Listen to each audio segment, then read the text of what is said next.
Este mês de maio, o Brasil completa 131 anos do fim do trabalho escravo, da abolição da escravatura. 4 milhões, em torno de 4 milhões de homens, mulheres, crianças foram trazidas da África por 3 séculos e meio, mais de 3 séculos e meio, para construir a riqueza deste país. Eu estive, inclusive, algumas vezes em países africanos. Por exemplo, no Senegal visitei a ilha de Gorée, onde tinha lá o armazém de depósito dos africanos escravizados que eram capturados no continente e levados para a ilha de Gorée, no Senegal, em frente ali a Dakar, para ser trazidos aqui para o Novo Mundo. E também quando eu e Danila estivemos em Zanzibar, em frente à Tanzânia, uma grande ilha em frente à Tanzânia. Visitamos também lá uma gruta próximo a uma das praias de Zanzibar, na qual os negros eram estocados até a chegada dos navios negreiros que os traziam, seja aqui para o Novo Mundo, seja para a Índia, etc, etc. Bom, vale uma reflexão sobre o lugar do negro na sociedade brasileira hoje, passados tanto tempo, né? 131 anos da abolição. Já está aí vasta documentação mostrando a forma irresponsável como os senhores de mando assinaram a Lei Áurea, libertando os africanos no dia 13 de maio de 1888, sem prever nenhuma guarida para essas pessoas que de uma hora para outra deixaram de ser escravos. Quer dizer, o lugar do negro na sociedade brasileira hoje continua sendo o esgoto social. Raramente as instituições no Brasil facilitam a vida dos homens, das mulheres, homens, mulheres, negros, quase um século e meio depois do fim da escravidão. Como professor, tenho trazido esse debate o tempo todo para a sala de aula, mas não só para a sala de aula, mas como alguém que atua num ambiente privilegiado, que é o ambiente acadêmico, provocando esse debate, estimulando esse debate, pesquisando sobre esta temática. Alguns alunos, ou muitos alunos que têm acompanhado a minha vida acadêmica, por vezes, ao ouvirem os meus relatos, os meus depoimentos, inclusive de caráter pessoal, e também vendo a minha produção, esses alunos como se caem em si e perguntam por que até hoje professores ou professoras com os méritos que possuem, professores negros e professoras negras com os méritos que possuem, não conseguem ocupar ainda, mesmo no ambiente acadêmico universitário, posição de relevo, de destaque. Alguns conseguem, porque o ambiente universitário brasileiro ele não é um ambiente sadio, ele não é um ambiente feito para o bem-estar dos descendentes, ou supostos descendentes, dos 4 milhões de africanos que foram escravizados neste país e que por tanto tempo foram objeto.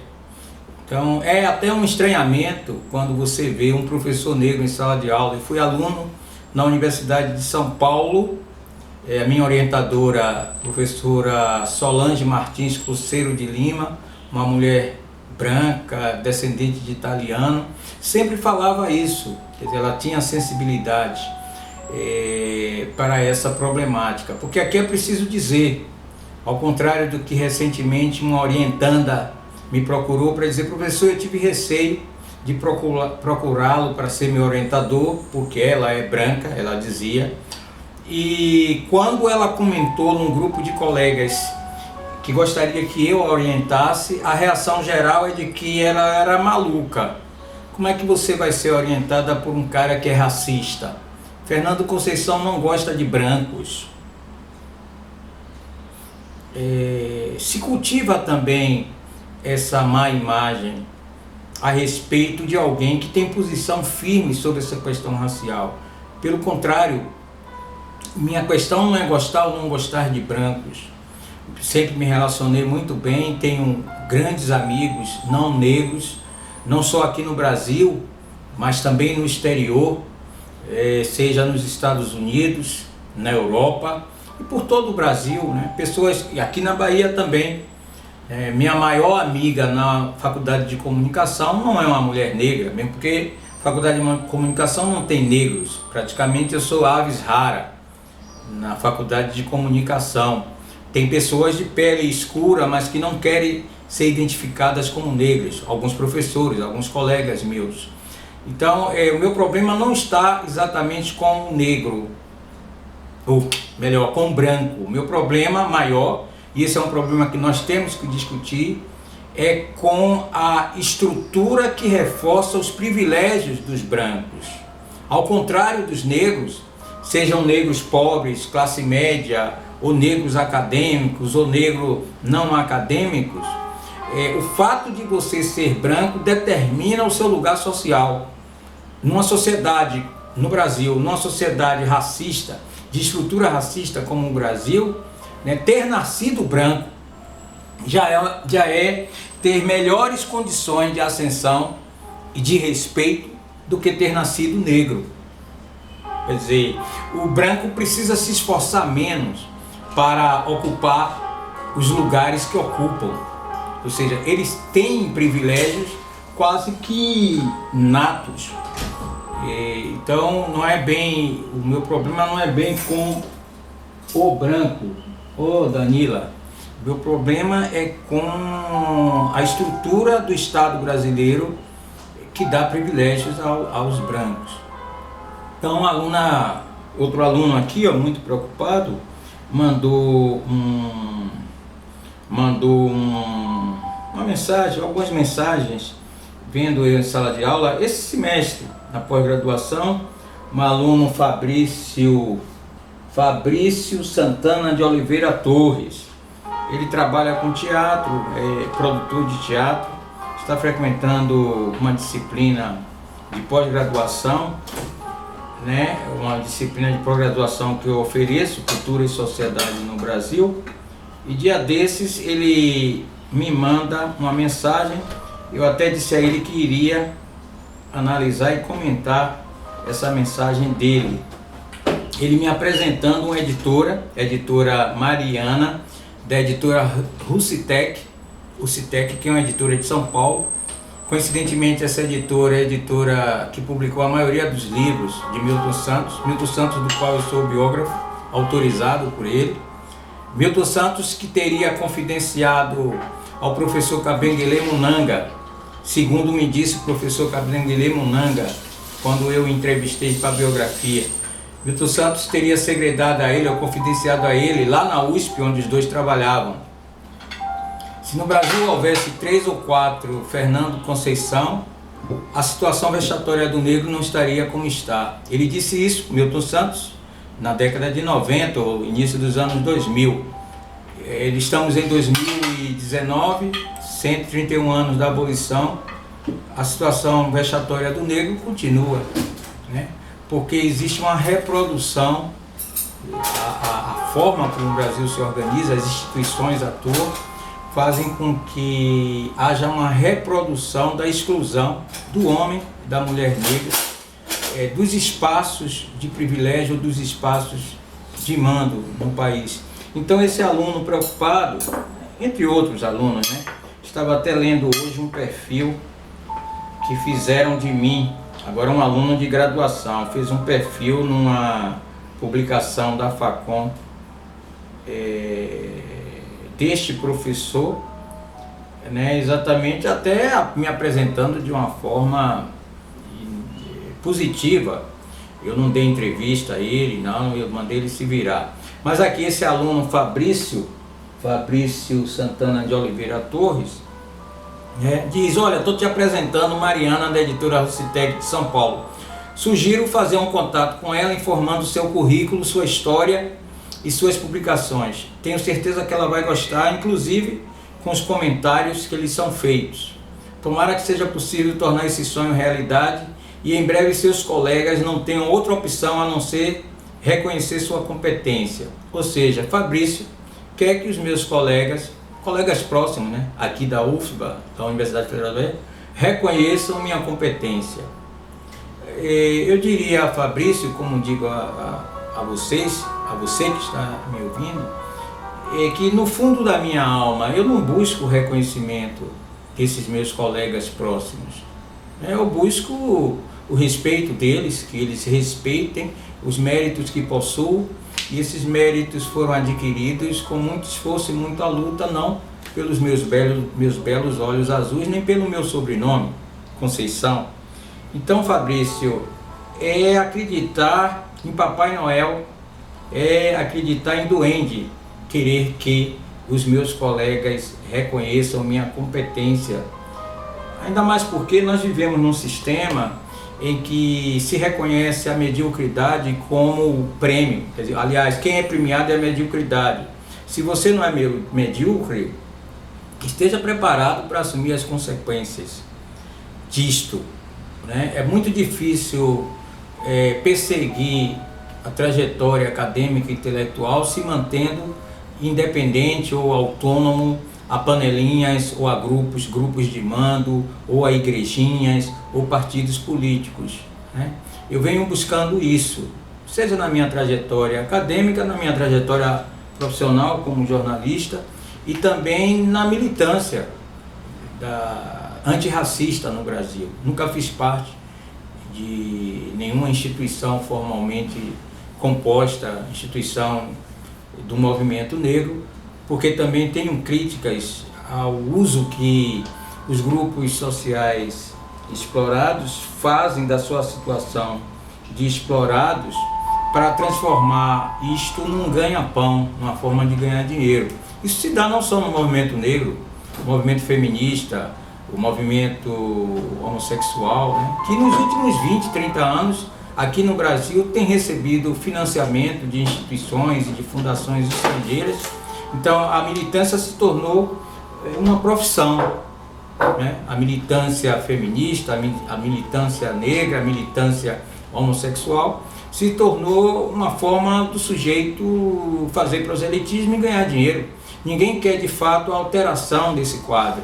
Se nós formos ver a situação dos negros, 131 anos, negros no Brasil, 131 anos depois da abolição da escravatura, ele continua ocupando o esgoto social, pelo fato de ser negro. Os partidos políticos, as organizações, a universidade, só utilizam o negro como massa de manobra, como um capital eleitoral. E é incrível como grande parte dos negros, principalmente os negros que fazem militância de forma organizada e partidarizada, tem dificuldade de entender isto. Me lembra Etienne de La Boétie, aquele francês que escreveu ainda no século XVII um opúsculo chamado Discurso da Servidão Voluntária. Quer dizer, parece que a maioria de nós, e aí não é somente os negros, prefere servir do que mandar, porque ele diz naquele livro, porque servir dá menos dor, servir é menos trabalhoso, quer dizer, servir é mais cômodo, quer dizer, assumir responsabilidades de luta, de confronto, isso nessa estrutura racista que nós temos, traz consequências negativas para aquele que faz o enfrentamento. Então muitos de nós se alienam, quer dizer, a pretexto de estar lutando pela causa, se deixa manipular por outros interesses e sempre tendo um ioiô branco no comando, por trás de si. Então é preciso que nós reflitamos sobre isto e tentemos alterar isto. Quando é que o Brasil terá uma mulher ou um homem negros no comando da República, né? Como eleito presidente. Quando é que a Bahia terá um governador negro eleito? Quando é que Salvador, a maior capital negra do Brasil, a maior concentração de negros, talvez fora da África, dizem isso, né? Quando é que Salvador terá um prefeito, uma prefeita negra eleita, né? Eleito com voto, não só o voto dos negros, seria algo comum que os negros elegessem, votassem negros. Eu já vi muitos debates, os negros militantes de esquerda argumentarem ou contra-argumentarem que não é pelo fato de você ser negro que eu tenho que votar em você, ser negro, né? Votar em negro. Quer dizer, isso é um contrassenso, porque se você critica tanto a exclusão do negro dos espaços de mando, quando chega a hora de você autonomamente escolher um negro ou uma negra, você faz uma série de restrições, você coloca uma série de restrições de caráter ideológico, né? Ele não é de esquerda, ele não é do meu partido, ele é feio. E aí continua votando no ioiô branco, né? Vota no ioiô, na ioiô branco. Então o negro só serve como carregador de bandeiras, né? Como público, como aqueles que aplaudem o senhor branco, a senhora branca, né? Então é um problema que talvez tenha a ver com psique. Eu costumo dizer, né? Parece que o negro tem uma rejeição muito grande por ele próprio. Não é fácil. Eu digo que somente Francis Fanon poderia explicar isto, né? Essa verdadeira ojeriza que homens e mulheres negras cultivam. E não me venha dizer que é porque há um processo ideológico branco que manipula os negros, né? O esgarçamento das famílias negras, por exemplo. Os negros nunca estão dispostos a... Isso aqui parece até uma queixa pessoal. Os negros nunca estão dispostos a ser generosos com os outros, né? Até pelo espírito de sobrevivência numa sociedade tão cruel para com eles, né? Os negros. Então, essa lógica do esgarçamento, a lógica da briga, da tensão é muito comum. Quer dizer, é muito difícil os negros se unirem, né? No combate ou na conquista de uma causa, porque vários fatores externos e internos fazem com que eles se dividam, fato que é comum na comunidade humana, né? As facções é uma realidade em todas as comunidades, mas eu costumo dizer que no caso do negro no Brasil, ele não deveria se dar esse luxo, né? Esse luxo de agirem como lobo um do outro, emulando Hobbes, que o homem é o lobo do homem, né? Digo que o negro é o lobo do negro. Então, nesses 131 anos da abolição, vai aqui a minha reflexão, a reflexão de um homem negro cheio de contradições, cheio de pecados, cheio de fraquezas, evidentemente. Não me atribuo nenhum grau de pureza, nem de santidade, quer dizer, mas entendo a causa que abracei, que é a causa de tentar melhorar a democracia, o Estado democrático de direito neste país que nós todos ajudamos a construir, né, como a meta e o objetivo principal. Primeira coisa para se alcançar isso é estar em paz, né, no seu ambiente doméstico. E aí eu respondo ao Maurício dizendo: as únicas pessoas hoje no mundo das quais eu busco reconhecimento, Maurício, não são os meus colegas, são os meus filhos, meus 4 filhos. Quer dizer, eu poder deitar com a cabeça tranquila na cama, sabendo que estou tentando fazer o dever de casa, apesar de tantos empecilhos, de tantos não, como diz uma música, apesar de tanto não e tanta marginalidade, somos nós a beleza da cidade, o encanto da cidade. Então, sabemos que não é fácil, né? Mas desde pequeno fui ensinado a não ser um negro subserviente. Então meu problema não é com o branco, o meu problema é com essa estrutura de poder que mantém o status quo do branco e faz com que eles não tenham que se esforçar tanto para ocupar os lugares que ocupam, que tem nada a ver com mérito, nem com competência, nada disso. Eu conheço muitos brancos incompetentes que não têm mérito algum para estar no lugar que está, mas devido ao fato de ter a pele branca ou de ter um sobrenome, isso lhes facilita muito a vida, coisa que nunca acontecerá com a mulher negra nem com o homem negro num país historicamente excludente como é o nosso. Já tivemos um presidente metalúrgico, quase semi-analfabeto escolasticamente, tivemos uma presidente mulher eleita, né? Temos agora um filho de imigrante pobre na presidência da República, e quando teremos um negro ou uma negra na presidência da República? É de se esperar. Um abraço, assine o canal e acione lá o sininho para receber as notificações. Um abraço.